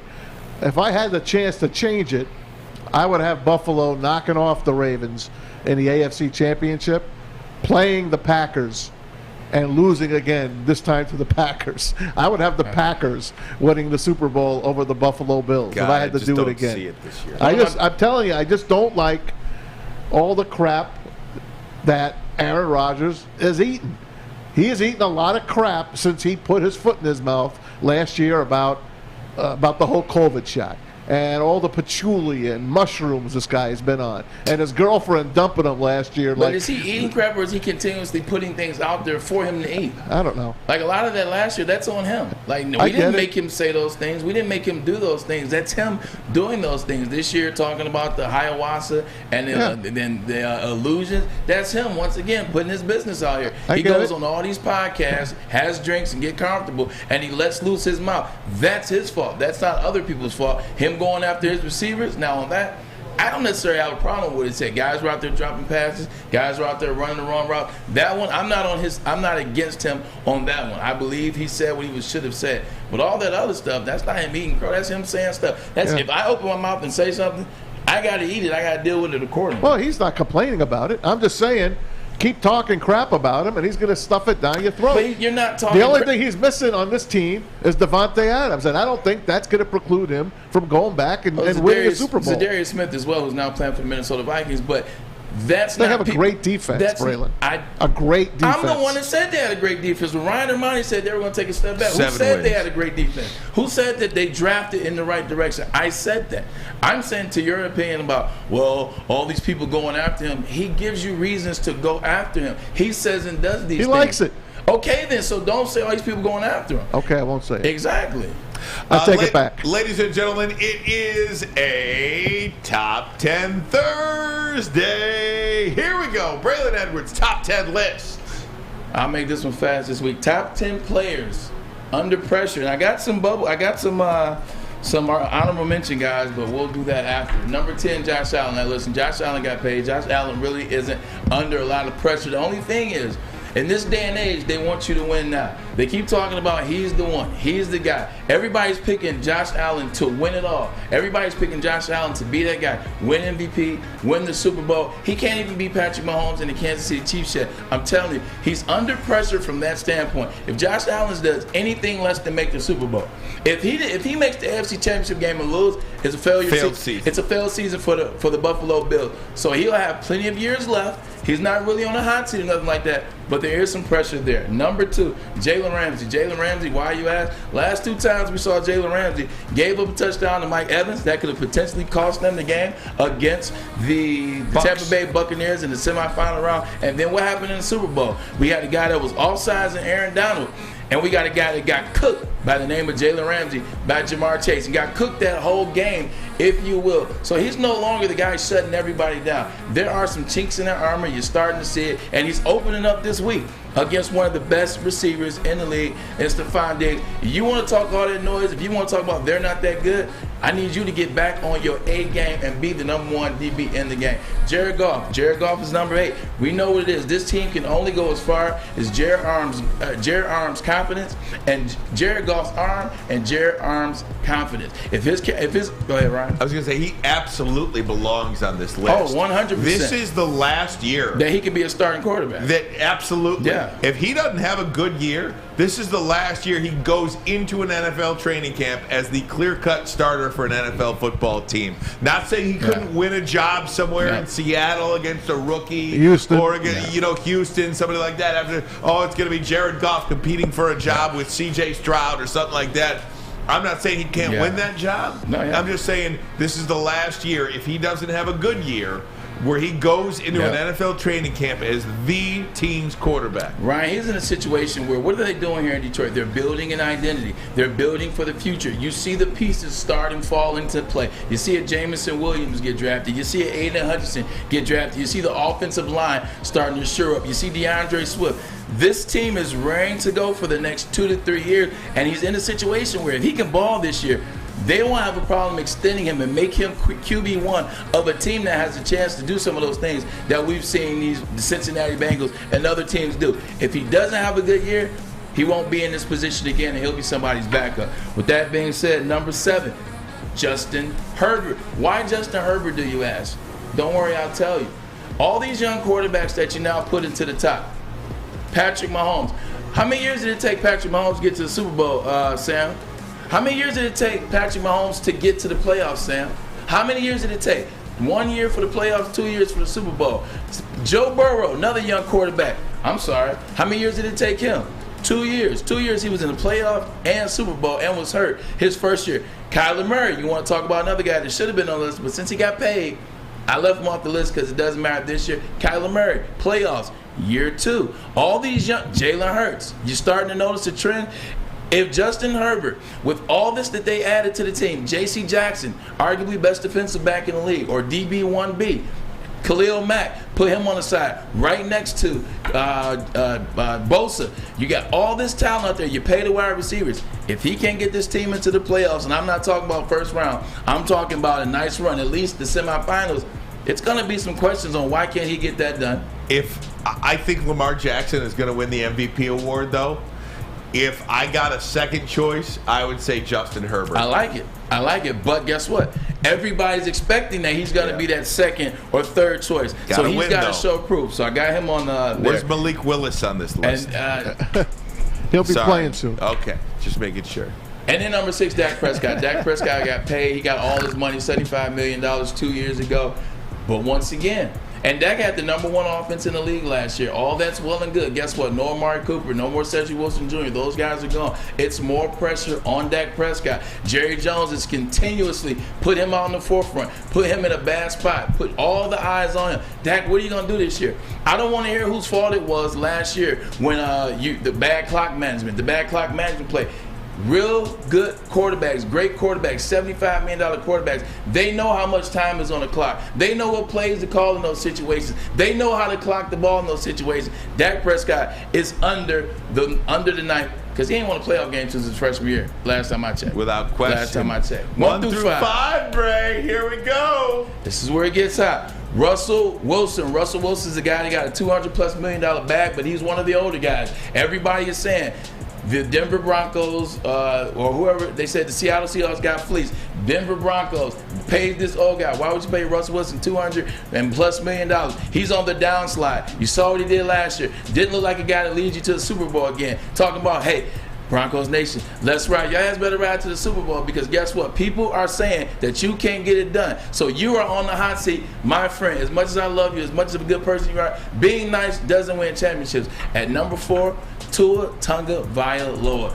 If he doesn't get it right this season, they will move on for him. Mm-hmm. They've done everything in their power to talk about him positively, to big him up in the media, from his head coach to his owner to the front office to the players. Tyreek Hill has put a bullseye on his back, talking about he's a more accurate quarterback than Patrick Mahomes. If I'm Tyreek Hill, I don't know why the hell you do that. You set Tua Tagovailoa up for success, so hey, you know what? Now Tua's got to go out there and do it. They put all the weapons there. They paid all the money. Tyreek Hill, Raheem Mostert, as well as Jalen Waddle, Cedric Wilson Jr. They've provided you with the weapons. You got to go show proof. Number 3, Jalen Hurts. Opening day, Sunday against the Detroit Lions. Jalen Hurts has a squad. The only position, the only part of that Philadelphia Eagle team that they're saying has a question mark, a pregunta, as they say in Spanish, is Jalen Hurts at the quarterback position. Are you going to do it? What are you going to do? You talk about leadership. You talk about staying the course. Are you going to get replaced again like you were in college? I don't think so. But you're on that list for a reason. Number 2, finally, somebody that's not a quarterback. Saquon Barkley. Got to put Saquon Barkley on there. Saquon, people starting to forget about you, man. People starting to forget how good you were at Penn State. People starting to forget what you did your rookie year. People forget he went over 2,000 yards from scrimmage as a rookie. Over 2,000 yards from scrimmage. But it seems so long ago. Now, man, all I know is what? Injury after injury after injury. You were on the trading block this year for the New York Giants. They had you on the trading block. Saquon Barkley can't show and prove this year. He will no longer be a member of the G-Men, and we already know who's number 1. And the reason he's number 1 on this list is because the contract hasn't got done yet. He's betting on himself. He's betting the house on himself, much like Aaron Judge, although baseball is different than football. He's got to go out there and ball out of control. He's got to show that he can pass. He's got to show that he can win games by passing. Put his teams in good situations by running when he wants to. Give the ball off when he wants to. Lead and control the team. I think that's people's biggest concern with Lamar Jackson. It's not the amazing things that you see during the season. We've seen the spin moves at quarterback. We've seen you throw some dimes that Hollywood Brown just couldn't catch. We've seen that in the regular season. But in the playoffs, something changes along those lines. So now we got to see who's Lamar Jackson, number 8. New Era, number 8, as he goes by on his handle on Twitter and Instagram. What can New Era 8 do in the playoffs? Lamar Jackson's number 1 on this list. That is my list. The people that just made the cut, just missed the cut. Baker Mayfield just missed the cut. Mitchell Trubisky just missed the cut. Carson Wentz just missed the cut. And now are you ready for the guy who I feel has a lot of pressure? I got him as number one. Fletch, put the Sabars graphic up. Tom Brady. Look at that. Tom Brady. That's 11. Well, it was fun. It's a fun 1A. Tom Brady, 1A, and the reason why that is this. You should have retired 2 years ago after you won a championship, rolled off into the sunset, but you chose to come back. You came back last year, you had a hell of a year, but the team didn't do what it was supposed to do. You retired, and then when you retired, didn't like it at the house, said you come back. Now that's caused marital issues. Doesn't look like Gisele's too happy. They're separated as we know right now. Everybody's eyeing Tom Brady. Is Tom Brady hanging on too long? What's going to happen to Tom Brady this year? You took 11 days off during training camp. I don't have a problem with it, but a lot of people do. Tom Brady is a surprise player under pressure. Women weaken legs. Can I just say before we get to a break and move on here, can you just quickly go back to 1 through 5, not with Tom Brady? By the way, you owned that. You owned that segment. Fantastic. You owned it. What do you notice about this list? I'll help you out here. The most quarterbacks. I'll help you out here. Injuries? No, I'll help you out here. There is only one player on this list that you can guarantee me will be with their team next year. And that's true. Russell And Wilson. Russell Wilson. That is good call. Good call. That does tell me that all of those guys are under pressure because Russell Wilson is the only player on this list that I know, barring injury, is going to be the starting quarterback for the Denver Broncos next season. You can't tell me that any one of those other 4 players are going to return to their current teams. Hey, Pistons Talk on YouTube said, what about Kirk Cousins? So this is why I didn't have Kirk Cousins on the list, because if I'm being honest, this is one of my notes, and Kirk Cousins is right under Brady, right under Barkley before Mayfield. The reason I didn't put him on here, because you know what you're getting out of Kirk Cousins. Kirk Cousins is a guy that sneakily made $40 million for like the last 5 years. He's not under pressure because he shouldn't have been in this situation from the beginning. So I didn't put him on here. Guys, we're going to talk some Michigan football next. Ben Mathis-Lilley, The Hot Seat. The new book is out. We will talk about it coming up next. But first, a message from our pregame show. Us. How about it? Lions game day at the Brass Rail. Lions game day is here. Woodward Sports is there for the biggest party in Detroit. It is at the Brass Rail. You will be live with us, Ermanni Edwards with Maz, 11 a.m. to 1 p.m. Enjoy a tailgate-style brunch while you watch the game. Stay after for the post-game reaction with Stick and Anson. Look out for the heavyweight street team all over the city, crashing tailgates, DJs, drink specials, giveaways, the biggest Lions party in the D. That is this Sunday at 11 a.m. at the Brass Rail. We will be right back. Hi, my diamonds. It's Crystal with an X. You want to get hot and perfect like me? Here's my super easy routine. Drink at least a gallon of water before you wake up. Attach a weight to everything in your house. Hello? Sell your car and just sprint everywhere. Scream when you exhale. Don't follow Crystal with an X. Do your own thing at Planet Fitness with tons of equipment and free fitness training in our clean and spacious clubs. Join now for just $10 a month and cancel anytime. Hi, I'm John from Better Rate Mortgage, and to me, family is more than blood. That's why I have the biggest family in Metro Detroit. If you're looking to buy a house or refinance and need a loan, come get treated better than family by me and our entire team here at Better Rate Mortgage. We pride ourselves on giving you better advice, better service, and a better loan experience. That's why we are Better Rate. If you're looking for a new mortgage, come get treated like family. Actually, better with Better Rate Mortgage. Visit us at mybetterrate.com or call at 248-4 480-4467 today. The only sports network in Detroit that starts with a W. You know, because we win. Woodward Sports, Detroit's winning sports network. Hey, chili peppers, how about it? Everyone needs a tan, especially now that the summer's over. You want to keep that golden tan going. Well, you got to get the chili peppers tanning. 27 locations and more on the way, 2 right here on Woodward Avenue. And if you join the Pepper Club, they're going to save you $5 on unlimited tanning against all competitors. Plus, you get to meet the Chili Pepper Girls, and they have the cleanest salons in the deal. How about it? The hottest bulbs, the hottest deals, the darkest tans. Yeah, how about it? Go to them. It's your vitamin D headquarters. ChiliPeppersTanning.com.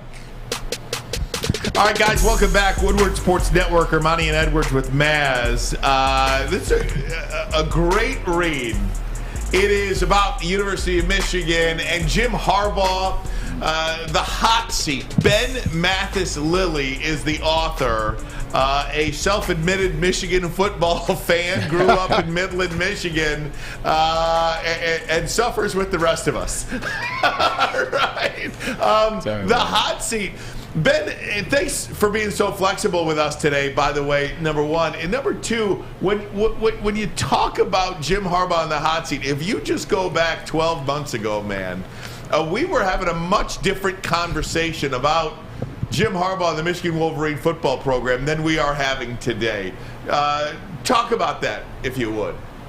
Yeah, so I actually thought I was going to be writing this book about Jim Harbaugh probably losing his job. Because you have to prepare in advance for writing a book. So we went into the season expecting that it would be tough for Jim, and that if anything, I would go down to Louisiana State, as I do in the book, and see how Coach Orgeron was doing. And the idea was that he would be doing a lot better than Harbaugh was. But obviously, that's not how it turned out, which I think was a good thing, not only for my personal emotions, but maybe for book sales. I think people want to read a story with a happy ending like this one. But it was definitely a surprise. It was a surprise to everyone involved. And your research for the book, Ben, and as you traveled to the different places, in what you thought was originally going to be the pretense for the book, how did that change as the year was going on, and how much reworking did you have to do? Well, yeah. So I had all this material prepared that was basically explaining why why the deck was stacked against Jim Harbaugh from the beginning. Stuff like, as I get into, Michigan's declining population made it harder to recruit. Stuff like that. The rise of the South, not only in football, but now they have twice as many people as they did when Bo Schembechler was the coach. So I had all these you could call them rationalizations or excuses for why he hadn't done as well.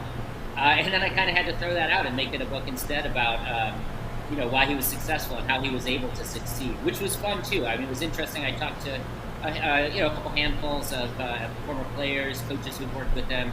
So as someone who'd been watching him on TV for a long time and kind of wondered, what's going on behind the scenes, it was pretty fun to be able to ask that question to people who actually been in the room with them. When you travel around to different college towns, there does seem to be a certain fandom with college football fans that you really don't get in the NFL. I mean, one of the titles of the book, A Year of Outrage. I mean, Michigan fans outrage, LSU fans outrage. I mean, Ed Orgeron won the national title a couple of years ago and was basically forced out. Just this outrage, this what have you done for me lately? What do you make of that? Yeah. So I think one of the conclusions I came to in the book, especially as regards Coach Orgeron, who, as you said, it was 2 years removed from some people think that was the greatest college football team of all time with Joe Burrow and Chase and the rest of that team. So I the way I end up thinking about it is this: a college football coach, when he's doing well, people from that state or that region or who went to that school, they look at that coach and they see the best of themselves. They see the best characteristics they have. So for Orgeron, it was, he's an authentic person.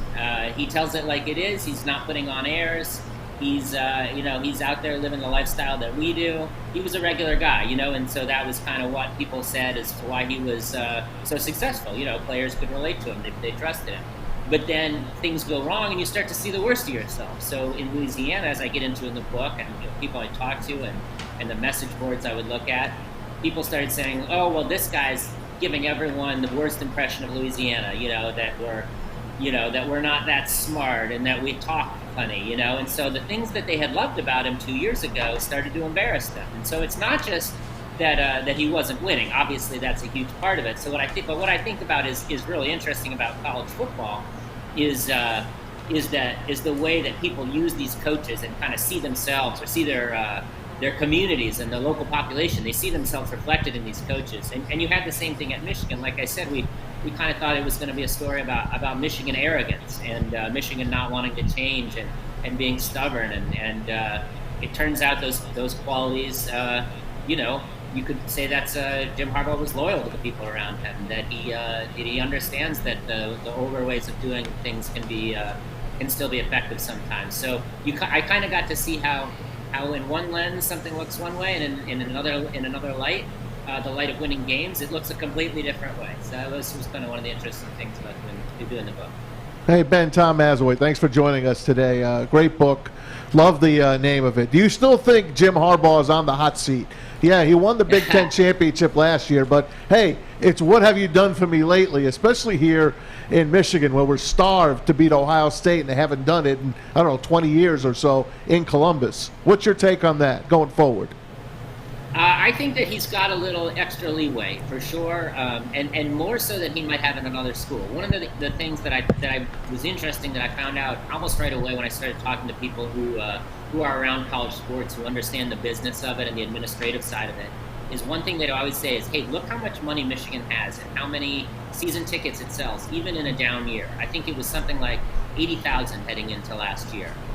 So they have just literally a financial cushion that a lot of other places don't have.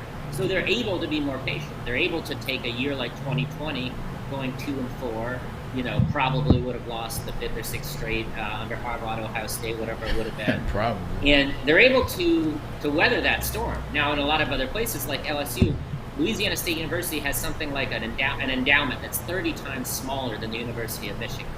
And some of the Florida schools are schools that have only been around for 50 years. So I think the hot seat gets hotter at other places than it does at Michigan because Michigan has that cushion and has that kind of respect for its own traditions. And that said, yes, obviously he's got to keep winning a couple of them, and I think he's got a great chance this year. I mean, I think it's pretty well lined up. Ben, Mathis-Lilley, Braylon Edwards here, former Michigan Wolverine. Want to talk about the hot seat. Can J.J. McCarthy get Jim Harbaugh off the hot seat permanently in Ann Arbor? Yeah, I was thinking about that. I figured you guys would ask about that.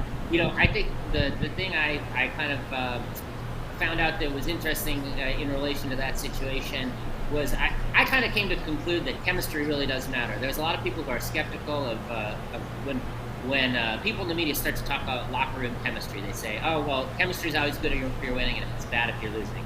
And I kind of thought that way before I went into it. But after I talked to a lot of people, a lot of people who've been in locker rooms and been coaching in locker rooms, I came out of it thinking something different, which is that locker rooms chemistry is important, but none of us outside the locker room really have any idea how it's going.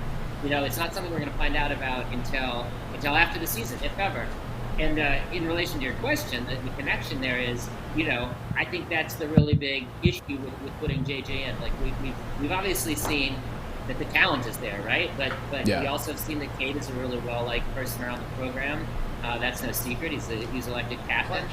So, has JJ put in the work to earn the respect of his teammates behind the scenes? If things go a little badly for him, are they going to grumble, that this hotshot guy is coming in and replaces someone, like Cade, who a lot of them have been there with for 3 years now. So, I don't know. I don't know if we'll know until afterward, but yes, absolutely, it doesn't take an expert. I'm not an expert, but it doesn't take an expert to see that he has the talent level to have a really good year this year. And like I was saying, 2 straight wins against Ohio State. That'll get him off the hot seat for a long time. Maybe not an expert, Ben, but absolutely the literary equivalent to the 04 Michigan State Braylon game. No doubt about it. We love it. Thanks so much, Ben. Hey, get this book anywhere books are sold, right? Absolutely. Anywhere online or in person that you can buy a book, it should be there. All right, you got it. Ben Mathis-Lilley. You can find him on Twitter as well, at Ben Mathis-Lilley. Thanks so much. The hot seat. How about it? All right, gang, we're going to go. Having a book in your hand and actually going to buy it yourself. I love it. You got to have the book. Yeah. You can't be swiping on that stuff. That's my kind of book, by the way. Oh, yeah, for sure. No doubt about it. Guys, we're going to go around the NFL. We'll do it next, but first a message from Cintron. Cintron is the official energy drink of the Red Wings. Now, Cintron has combined all 3 flavors in a limited edition 6-pack. The cranberry, the sugar-free, and the original flavor. Right now, pre-order that limited edition 6-pack at CintronWorld.com/Red Wings. Now, look, they are partners with the Red Wings, the Tigers, and the Pistons. They are part of change. They are part of wanting to be re-energized. They're energizing their community, so let them energize you as well. Drink it, live it, love it with Cintron. You're an ugly guy, and that's okay because you've outkicked your coverage with your significant other. Well, that's good news for you. Their hotness and your notness could get you front row tickets. The Woodward Sports Network is giving you a chance to sit front row for the Detroit versus Washington football game. That's right. We're looking for the ugliest guy and the hottest girl. So fellas, come on. If you know you've outkicked your coverage, here's your chance. Post a pic of you and your superior-looking partner on Twitter or Instagram with hashtag Woodward Front Row. Follow us and tag at Woodward Sports. Hurry, because we'll be selecting a winner September 16th. We can't wait to see you. Well, her. From the network that always outkicks the competition. Woodward Sports. When you need apparel, there's only one place to go. Big Frog in Novi. With no setup fees, no artwork fees, no minimum, and a 24-hour turnaround, you can have your whole team outfitted in no time. Embroidery, direct-to-garment, vinyl, and screen printing, Big Frog has it all in all the styles you want. So whether it's a sports team, fundraiser, school event, or corporate needs, Big Frog is your one-stop destination. Visit bigfrog.com/Novi or call 844-4-BIG-FROG. We are the network for Detroit by Detroiters. Welcome to the Woodward Sports Network. Hey, everybody, how about some bedrock in your life? The Monroe Street Midway is open until September 25th. That's coming close, man. You still have time to experience Detroit with roller skating, mini golf, art, music, food trucks, and a whole lot more. A fun, safe environment and event for everyone from 1 to 100 years old. Go to deckedoutdetroit.com for more info. We'll see you at the Midway. All right, gang. Some really good stuff there. Having a lot of fun. NFL season kicks off tonight. Woodward Sports Network. If you are watching on YouTube, please go ahead and hit that like button for us. We'll see if we can get to 150 likes by the end of the show. Subscribe to Woodward Sports as well. Tell a friend about us. We've got some really, really great things coming ahead in the coming days, weeks, and months ahead. Thursday night football. Where are you guys watching that, man? Where you guys? Are you guys a special place you're watching? Bowling alley with your buddies? You know, I'll be at the bowling alley tonight, opening night for bowling. Okay. So they'll have it on all the TVs. And as soon as I get home, I'll finish the second half. Can't wait, man. Dude, it's one of the downsides to waking up so early. Yes. Yeah. God bless you. Is you know, I'm going to be up watching the game as best I can, but I'll watch the first half on the couch. Then I'll go upstairs and watch the second half, and I'll always record the second half. Sure. Because just in case I fall asleep, then I can watch it in the morning at work, just on my phone or my computer, to see what I missed if I fall asleep. But once that game is over, I mean, I'm lights out. So it's just so hard to experience that. Oh, let's go out and watch the game. I mean, I kind of miss those days. But at the same time, it is what it is, man. You know, God bless you. It is what it is. But where are you watching the game? I probably watch it with Jimmy, man. Yeah. Jimmy, Jimmy Falou. He lives 1 block over from me. Well, not 1 block, but 1 mile over from me. So I probably just go to Problem with that, he's a sales guy here, Jimmy. Great guy. He's going to be talking throughout the whole game, probably. This is very true, but see, he don't shut up. But he doesn't. But this is why I multitask, though. One, we can either go to Uptown, we can pop in Uptown and watch it there. You know, with the atmosphere, he kind of gets drowned out. But at the same time, I know how to multitask. Love you, Jimmy. Drowned out. Love you, Jimmy. I didn't say it, Jimmy. He did. Hey, one of the most important people in the building, by the way, Jimmy. Yeah. If he ain't selling, we ain't working. Somebody's going to get us paid. All right, as we go around the NFL, here you go, man. All right, here we go. Let's pop up Braylon's number one under pressure NFL player, because his name is Tom Brady. Ooh, and Tom Brady, and if you remember last year what happened to poor Aaron Rodgers, I know you guys don't like him. Anyway, his girlfriend dumps him, and he goes and loses the first round of the playoffs. Unbelievable. Best team in football last year, and they couldn't get out of the first round. Tom Brady retired, as you heard Braylon. No, he didn't. He comes back. Giselle and him looks like they're at war here. It's worse than people think it is. That 11-day absence he had was to get his family and try to put this marriage back together, from what we understand. But from what I'm reading today, she has still not gone back to their home, their compound in Miami. Yeah. That's pressure. And Red, she probably won't. I'm not getting in anybody's marriage, but I can tell you, you are not at your best when you got crap going on at home. And period, end of story. You got stuff going on at home. There is a lot left to be desired at the workplace. Yeah, I don't even want to speculate on air. It's nothing to do. We'll speculate off air. I won't say anything that might get me in trouble. But just, I wish the best for them. It's one of those things where you knew who he was when you married him. So, deal with it accordingly for the kids, for their sake. Hopefully they'll all get it back together. But you're right, Ryan. When the wife is mad, you're just not the same. But I will say this, though. If there's anyone that can multitask, is there anyone that can compartmentalize in terms of handling things over here and handling things over here at the same time and keeping them very far? It's Tom Brady. You saw what happened. Every time he's been attacked or every time he's dealt with a scandal, be it of his own or the Patriots, he's responded with a Super Bowl. Last time he was in trouble was obviously the Deflategate. And what did he do? Came back with an MVP and won a Super Bowl. That was the infamous 28-3 Falcon. So if anybody can handle this pressure and come out on top, it's TB12. He'll just sleep in his hyperbaric chamber. He'll be fine. All right, let's move on. How about those Chicago Bears? We told you about a couple of months ago that the Bears were looking at moving out of Soldier Field. They want an indoor stadium, state-of-the-art, and they got the property that I fell in love with way back when. Arlington Park Racetrack was one of the greatest tracks in the country. They bought it. It's closed. It's Bears property. And it looks like they're moving to Arlington Heights, which is about half an hour, a little bit less, out of downtown Chicago. Now with that traffic. That's actually interesting, though, in terms of the traffic. Because the one thing about downtown, like having it in Soldier Field downtown, right off the Lakeshore, like it was tons of traffic, like bringing everybody in. It's set up in a unique position, a unique point where it's a ton of traffic. Being out there, everybody's coming from the burbs. So now I think it makes it easy accessible to most people coming to those games. I think it's a better deal, better situation for the fans of the Bears. But obviously, it's nothing like being right off by Grant Park. And again, I go back to this.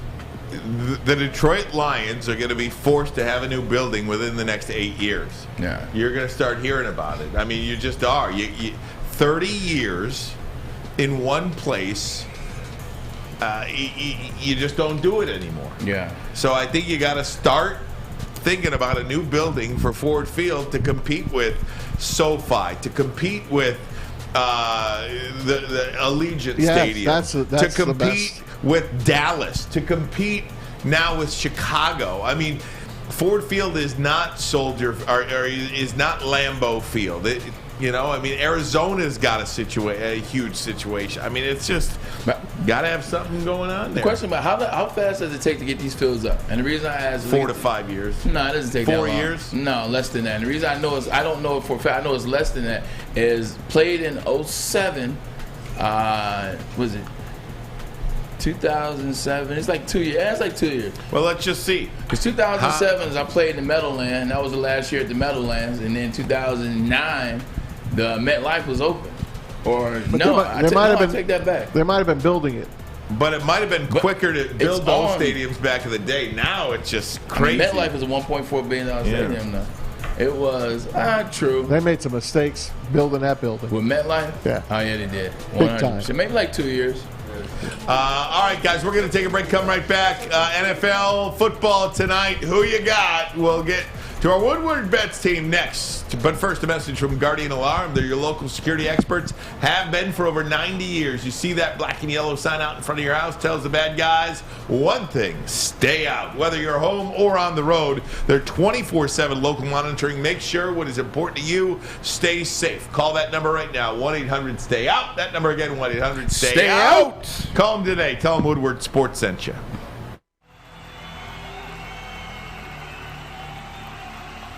He's going deep, right side. Oh, that is Edwards out there. He goes up in the air at the goal line. Hey, it's Braylon Edwards here, wanting to welcome the sports marketing agency to Woodward Sports Network, to the family. Glad to have you guys. For the last decade, the sports marketing agency has literally leveraged athletes around issues such as mental health and substance abuse. Glad that we can finally start trying to get the stigma off of mental health that's been there for all these years. New to the game or a season better? OddsTrader.com has everything you need to make the right bet ahead of kickoff. Begin your handicapping journey with OddsTrader. Improve your edge by finding the best price on every game from sportsbooks in your backyard. Take advantage of the numerous sign-up bonus offers to pad your bankroll. Dive into key game statistics, player performance, and even account for the projected game day weather. Best of all, you can use the OddsTrader bet tracker to keep a log of your action. Welcome to OddsTrader, and best of luck. A ton of fun, a ton of sports, and a ton of man-meat. Welcome to the Woodward Heavyweights, live daily 5 to 7 p.m. on Woodward Sports. Hey, big boy, for a limited time only, it's time for your all-new burgers and loaded fries, all at Big Boy. It's not just a Slim Jim, it's the Big Jim. The chili cheese is such a tease, and guess what else is new? It's the Bacon Blue burger. How about upgrading those fries? Chili cheese fries, nacho fries, and the baked potato fries. Satisfy those taste buds, all at Big Boy. Just as a point of reference, you just talk about the difference between when the Meadowlands went up, the new Meadowlands, and SoFi. Meadowlands, a $1.4 billion facility, went up in about 2 or 3 years. SoFi, a $5.5 billion facility, 5 years. Broke ground in 2016. November 17, 2016, opened up in 2020. I mean, just the way these things are being built now. By the way, that was on another racetrack property, Hollywood Park. Really? Yeah. There you go. You know your horse racing. Yes, I so do. is the Meadowlands. There's another one. There you go. So here's two things to that, though. One, everything in LA is going to cost way more. And then thing two, LA, much like what Jerry did out there at Jerry's World, they built those compounds so where you have like food and shops and restaurants and condos and hotels. Exactly. So it's like, are you building just a stadium? No. Or are you building a compound? You have to build this now. That's what I'm saying. You have to build the compound. Yeah, I think each NFL team, each NFL city will ultimately That's have what the Bears are something doing. like that. That's what But the Bears Detroit are have doing. Room? Somewhere. The city of Detroit's a huge place. Maybe not downtown. That's what I'm saying. Maybe Like, not all teams are downtown. downtown now. There was a place called Pontiac at one point. Yeah, but if you guys remember that. Everything's downtown now. So it's like, do you have room to build it off of downtown somewhere? Like at Corktown area over there. I think we had this conversation back in June sometime. Where would you put it downtown to keep it downtown, but to give it one of those compound type spaces? Allegiant Stadium, $2 billion, 4 years to build. Yeah. So these things are just monstrous properties now. You know what happens then? That's like, I think now you're waiting to see what the Detroit Lions are going to be. Are they going to buy into? Are they going to back the hype that is Dan Campbell? That is this team? That is the blue Kool-Aid that everybody's drinking? I guarantee you, if the Lions go 9 in anything this year or 8 in anything this year, I guarantee you hear about breaking of ground of a stadium at the end of the season. Very good. All right, it is time now. NFL season starts tonight. You see the commercials. You see everything. The betting. It is unstoppable, and so is Scotty G, part of the Woodward Bet team. Hey, Scotty, Merry Christmas Nice to jersey. you. Oh, man, are you guys ready? Thanks for having me. But are you ready for some football or what? I'm telling you, this is Christmas Day for a lot of bettors out there. We're tired of those losing baseball bets you gave us. Give us some good football bets. I'm only joking, Now man. it's time to put baseball in the back seat, and it's football time. So, hey, I start off with a clean slate, so be nice. All right, talk to us about this one. The Buffalo Bills, this year's Super Bowl favorite, a 2.5-point favorite against the defending Super Bowl champs at home. What do you say? 52 is the number on that one as well, over under. You know what? I'm having a hard time with this one. The disrespect going to the Rams is amazing to me. For one, we're looking at a team with the Rams. They added Allen Robinson, who a couple years ago was one of the top 10 receivers. He's a big body, catches everything. And then they added a Hall of Famer linebacker, Bobby Wagner, to the team. So, I really like this Rams squad. You look at the Bills, they're missing their best corner, Latavius White. I think the Bills here, I just don't like the back of that defense. I think they're overvaluing the Bills. It's kind of funny where most of the money's coming in on the Bills, but yet that line doesn't move much. So for me, I think that number at 2.5, it's a great Wong teaser. And the definition of a Wong teaser is a number. When you get 6 points, you get to go through the important number of 3 and 7. So sitting at 2.5, we get 8.5. I really like the Rams at 8.5 today, but I like the Rams outright tonight to win the game. I agree with you too, Scotty G. I'm picking the Rams as well. It's something about that back end for those guys. Also, I got to see what Von Miller can do. He played well in the Super Bowl, adding another 8 months to his lineage. He's not getting any younger. That's going to be interesting. And also the running, the backfield, because 35% of the run plays last year, they feature a guy by the name of Josh Allen. I need him to run less. I need those numbers to drop and the running back to do good. Let's stay with Josh Allen right now. Favorites, odds to win the MVP. Are those right odds, and is this a guy that you would vote for MVP? Yeah, the odds are there because that's who they're betting on. The odds are determined on their liability. But I'll tell you, Braylon, I was just telling a buddy of mine, I think, and we talked about it today on our show, I think the bet for me is Lamar Jackson to win the MVP, actually. I think this guy's something special. He's on a contract year. He's got something to prove. And I think Lamar Jackson's the guy that I'd look at. I actually like Baltimore potentially to get to the Super Bowl in the AFC as well. Wow, you must have been watching us. You must have been watching our picks earlier. Hey, I like Baltimore. I'll tell you. So there's a little stat since 2002, 18 out of the 20 years, the last place team from the previous season has won their division. So 18 out of 20 years, the last place team has won. That's going to be Baltimore this year. Mark it down. Ryan says it's the Lions. Baltimore or Detroit. There you go. No, I'm only kidding. That's anyway, really, if you look at it, it's pretty much the only two that you can legitimately say that has a shot. But I really like Baltimore this year. But Ryan, I got to ask you, that 10 wins you put out on Twitter for the Lions, I think you're a little wide-eyed there, my friend. Well, I'll tell you this much: a lot of chatter about the 10-win Lions. You find that interesting and entertaining, don't you? I do. I like it. You find it entertaining, I don't like you? it. I think we thought the Tigers were going to do well too, and how that makes it look. Yeah, I know. Look at that. Scotty, before we go to Sunday NFL, you got a couple games college. I want Michigan. The biggest spread in Michigan history. 50-point favorites over Hawaii. Do you even touch that game? As a Michigan fan, I know better. But I'm going to tell you what, this team here, Hawaii, is terrible. They gave up 112 points in the first 2 weeks, 7.7 yards per play. Wow. I'm going to tell you, Michigan's going to have their way with them. That spread's high enough for that high for a reason. Just those stats are alarming.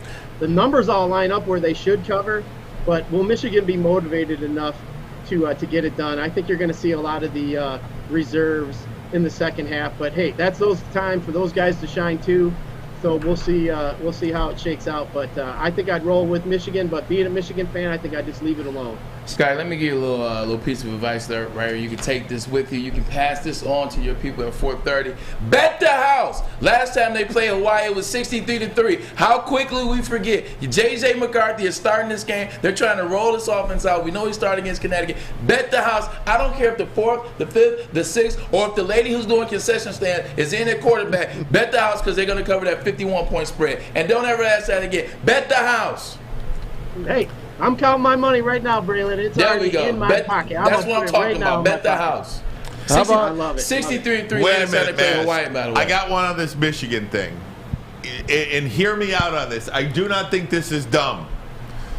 Where's the horn? Sound the horn. Ready? Sound the why not take a flyer? Because I think J.J. McCarthy is going to account for 6 touchdowns in this Hawaii game. He'll be the lead on SportsCenter. They have to make it look good. Probably going to be the lead on SportsCenter, and he is never relinquishing this job. In my opinion, if J.J. McCarthy is the starting quarterback on a 12-0 Michigan team, you know where he's going to end up? New York. He's going to end up in New York. Right now, I just looked at the Action Network. You can get J.J. McCarthy odds plus 12,000 to win the Heisman Trophy. I'm just telling you. 120 to 1. 120 to 1. That's not bad. It is not a bad flyer to take. I said if you think that he's going to account for 4, 5, 6 touchdowns against Hawaii, never relinquish this job, and lead Michigan to a 12-0 season. Because again, a 12-0 Michigan team, the quarterback is going to be in the Heisman race. An interesting thing about that, Ryan, just saying, nobody really came out and had a berserk week 1. Obviously, yes. Bryce Love had 5 touchdowns, but he only had 275 passing. C.J. Stroud, 223, 3 touchdowns. Nobody went berserk. There wasn't some Lamar Jackson type effort. Nobody went berserk. That's not bad by you. Nice call, Ryan. Well, I'll tell you guys could probably look up what Michigan is to win the national title.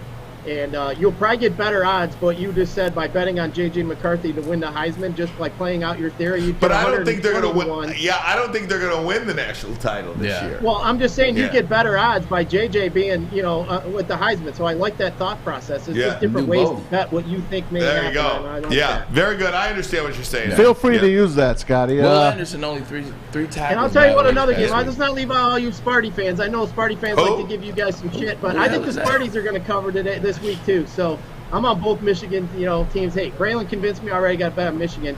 I think the Sparties are going to roll. They're going to curb stomp them. So Akron, I also think the Sparties are going to cover the spread as well. All right, Scotty. Be careful with Akron. Akron has 30 kids that have entered the transfer portal on that team, including Georgia, Alabama, the Michigan. They have 2 Michigan States, 5 Syracuse, Wake Forest. They got some guys on that team. Be careful, Sparty. Yeah, I think it'll be too tough for them. Nah, they will be. Give me your 3 best for Sunday. My 3 best for Sunday. For me, I think I'm going to have to look at I do like Cleveland a little bit here to beat Carolina this weekend. I think Cleveland's an underestimated team. I think that defense is pretty good. So that's one that I'll be looking at. The other ones that I like here, I like San Francisco to beat the Bears. I think that number sitting at under 7 is a gift. I think San Francisco is going to run the Bears right off the field there. And then this weekend, I like New Orleans to beat Atlanta in cover. So I think if New Orleans goes on the road and wins, so I think New Orleans is a lot better team, as we were just discussing, than people think. Sounds good, Scotty. All right, Scotty G, thanks so much. Woodward Bets, you're definitely going to want to tune in. 4:30. Where are you watching the game at? You know what? I'm going to be in a bowling alley like Maz. First night of bowling, so, I'm going to be knocking down some pins, drinking some beers, and watching some football, and hopefully winning some fun coupons. 4:30 p.m. Woodward Bets. Also this weekend, absolutely got to hit this crew up. 9 a.m. Woodward Bets on Woodward Sports Network. Thank you so much, Scotty G. We're going to throw a single game parlay up. So make sure you check out our Twitter. We got one that Abe and I threw up. So make sure you guys check it out. But thanks for having me, guys. That's what's up. All right, we're going to take a break. Come right back. But first, a message from Gypsy Vodka. Gypsy Vodka, home of amazing vodka, home of Adam and Mike Patowski, Michigan distillers, but now the home of the Mulligan by Gypsy Vodka, 8% alcohol seltzer. It is 8%, so take it slowly, but it is smooth as silk. Iced tea, lemonade, and mango are the flavors. Look, man, if you want to go on a golf course, have yourself a good time, take Mulligan with you. If you want to barbecue in the backyard with the folks, have the boys over. Week 1, you want to tailgate, you want to go down to Eastern Market because it's now back open, take some of that Mulligan with you. But guess what? You better be careful. Make sure you have a designated driver. Drink it, drive it, be safe with it. Detroit's downtown summer playground is back. Open all summer long, the Monroe Street Midway. Enjoy roller skating, free Wi-Fi, food trucks, art installations, and so much more. Don't forget to take advantage of the basketball court, putt-putt, and, of course, family programming all summer long. All art installations are done by Detroit artists, and it's a fun, safe event from people 1 to 100. Go to deckedoutdetroit.com. You don't have to go to the beach, man. You don't have to get your butt crack full of sand. You just need a little chili peppers, man, to get that glowing beach chili peppers tan. Woo! With 26 locations in the Metro Detroit area and more coming, Chili Peppers Tanning is where you'll find the cleanest salons in the D. Join the Pepper Club for the best deals on unlimited tanning. Head to chilipepperstanning.com. You just need a little chili peppers, man. Make sure you're listening to Woodward Sports all day long. Start your morning with the Morning Woodward Show. Spend middays with Big D Energy. Watch and listen your drive home with the Bottom Line. And don't forget about Woodward Bets Daily. All live, all right here on the Woodward Sports Network. Academy, that's right. Warren. Are you guys interested in expanding your career and making a difference in your community? I know you are. Academy of Warren professionals have a passion for working with students in the K-8 department and more. For more information on how to apply, call them at 586-552-8010 or visit them at academyofwarren.net. Academy. All right, guys. Coming up on 4 o'clock here, if you are watching live, one of the things about this date, 24 years ago, Mark McGwire breaking, I should say, 62. Roger Maris's longtime home run record, 61 homers in a year. There was an HBO movie, 61, about Roger Maris in the struggle and everything that he went through to win this home run title. And then, of course, Mark McGwire just grabbed the country. This home run battle between Mark McGwire and Sammy Sosa saved baseball 24 years ago. And they were playing against each other that very night. Absolutely. Watching it on Fox. During this chase, they were breaking in on network programming to show these at-bats. It was really remarkable. And now, Maz, and Braylon, you see Paul Goldschmidt, another St. Louis Cardinal, has an opportunity to win the Triple Crown, and nobody's talking about it. Nope, he's one home run shy of actually having the Triple Crown, so it's in his grasp. But, Braylon, he has 20 home runs in reality behind Aaron Judge, who has 55 home runs. Yeah, luckily they're in different conferences, man. The thing about the Roger Maris story is so sad. Is like they hated him to break the record. Nobody wanted him to break it. It was Babe's record. Yep. So like nobody wanted him to Babe. They gave him all types of like problems, and he had death threats and things of that nature. So like breaking that record for him actually did him a disservice. Like it was an ugly deal. But going back to the Mark McGwire home run when he broke it, when he had 62, the thing I remember most, it was the ugliest, weakest home run. It barely left the park. Went over left field. Exactly. Went over the left field wall, just went over the gate, went to like the DL dugouts back there, whatever. It was an ugly home run. Like I wanted it to happen in great fashion, but number 70 was in great fashion. So, there it is. It was unbelievable. Yeah. I'll never forget it. I was in the radio business at the time, so we were able to play the cuts and watch it, and we were live on our show, and this was going on, and it was just so great to live through that. And now it's not the same. It's a shame that I think baseball is, I don't know, it's just not looked at the same way as it used to be looked at. And I'm just talking, 20 years ago? And hell, man, 20 years ago, and you got guys like Shohei Ohtani and Mike Trout. Trout hit a couple the other day, and got a guy like Aaron Judge. I don't know, man. I don't understand why people are falling out of love with this game. Well, I do. I understand why. It's because what happened then when they brought baseball back to the forefront, when it became America's pastime again for a brief second, right after it happened, what happened? The steroids. Yeah, I get it. Like the steroids, like enter the steroids, insert the depositions, insert the state being at Congress and speaking and finding out who was cheating and who was lying. So then when Barry Bonds comes out and has 72 home runs after a year before having 49, here comes Balco. So now I think when people are looking at Judge hitting these home runs, all they can think about is Balco and steroids and Andros Diosteen and creatine, and like that's all they can see. Not to mention it's the Yankees. I have a strong inkling. If it would have been another team, they might support, but nobody's supporting the Yankees as a full. Well, I'll tell you, and then you follow Albert Pujols as he's trying to get 700 before he calls it a career. And the dark side of me, it was like, I wonder if he's juicing, in his last year here, just trying to get the home run record. No one's going to test Albert Pujols. He's an icon. The guy is a superstar. What a stud. And not many people, if I asked you, one of the greatest baseball players of all time, Albert Pujols, doesn't come out of your name. No. But he is. And stunning to see that he's coming up on 700 home runs. Yeah. I will say this about Aaron Judge and his 55 homers. What do you consider the home run title? 73? Or do you consider it 61? I'm just going for, I just want him to go, I want 61 for him. It's 73.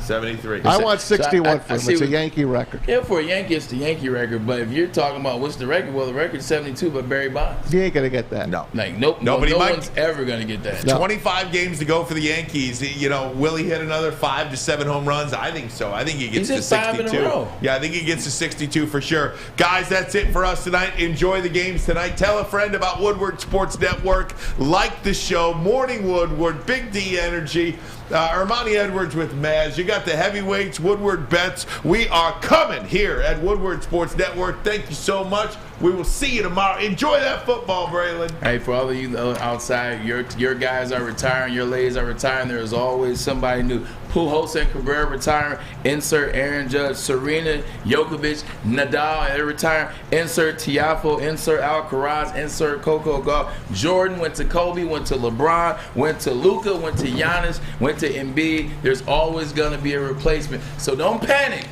Baseball, basketball, football, golf, everything is always in good hands. There's always the next gen. Very good. Do I just go? I'm not going to drop. Go. All right. Go ahead. 2, 1. Oh, my God. Go. Oh, jeez. Oh, my. Oh. This isn't right. I don't get paid enough for this. Oh.